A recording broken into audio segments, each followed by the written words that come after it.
Peace to the gods. Peace to the earths. It's your boy Benaiah. Y'all know me as Vince. Shalom. So, obedience. See what obedience does? I was obedient on that last little tidbit section. And people appreciated it. And it helped some folks. So, as I was showering this morning,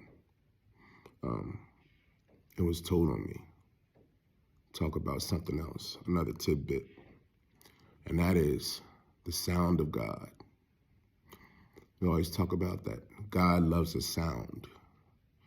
You know, the books talk about, I call them the scripts, talk about sound. And, you know, everyone that God truly appreciates, you know, or loves, that was near and dear to him, oftentimes, you know, they were musicians and they love music. And through religion, you know, we take that as God loves music. Well, I'm sure he does. But it's a concept. It's a spiritual concept. Sound, frequency, vibration, frequency, sound. Sound is a frequency. Anything that gives off a frequency is a vibration. Vibration, frequency, sound. Vibration creates a frequency. Depending on the speed of that frequency, if you're able to hear it, it's a sound. So when the Bible says that God likes sound, we're not talking about music. We are talking about a frequency or a vibration that you are giving off. That is that God sound. It's a God frequency. It's a God vibration. And when everyone is vibrating in accordance, it's beautiful music. It's a beautiful sound. That's why we are to be one and in accordance with each other. You are your own instrument.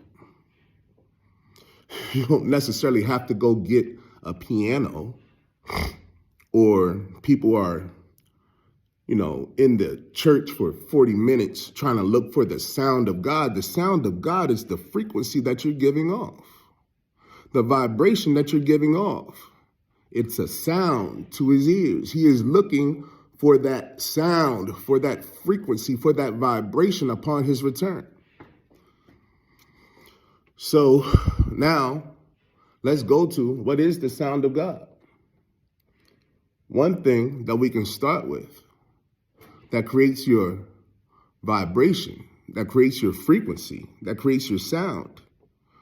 One thing, if you're going by the Bible, that you can start with absolutely is your diet.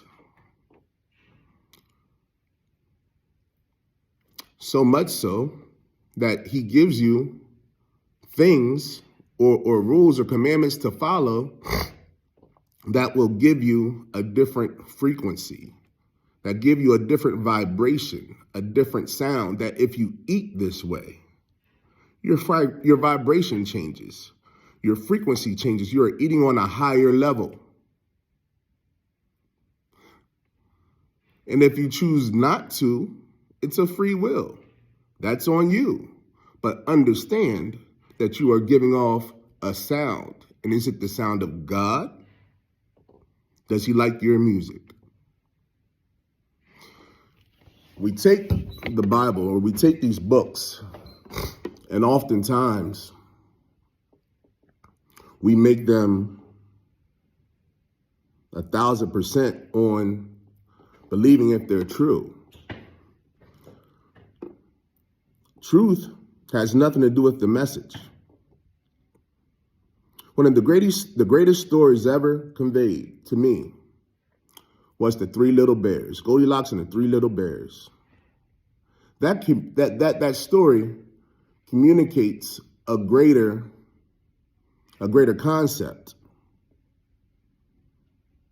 But if you get people that get a hold of that story and don't understand that concept, but they're going to preach and teach to you that you must believe that these three bears talked. you must believe that Goldilocks is real. And I was like, I don't believe that the three bears talk, but I understand the story. A lot of the Bible says that Christ talked in parables, meaning that the story wasn't true, but he was trying to convey a greater spiritual concept.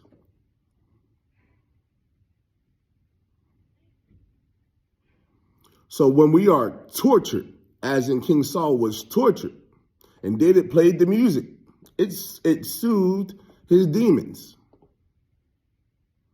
That is exoteric, Like yes, he played it and it soothed his demon. All right, I can see that. But what's the message that's trying to be conveyed? That sometimes you're going through your torture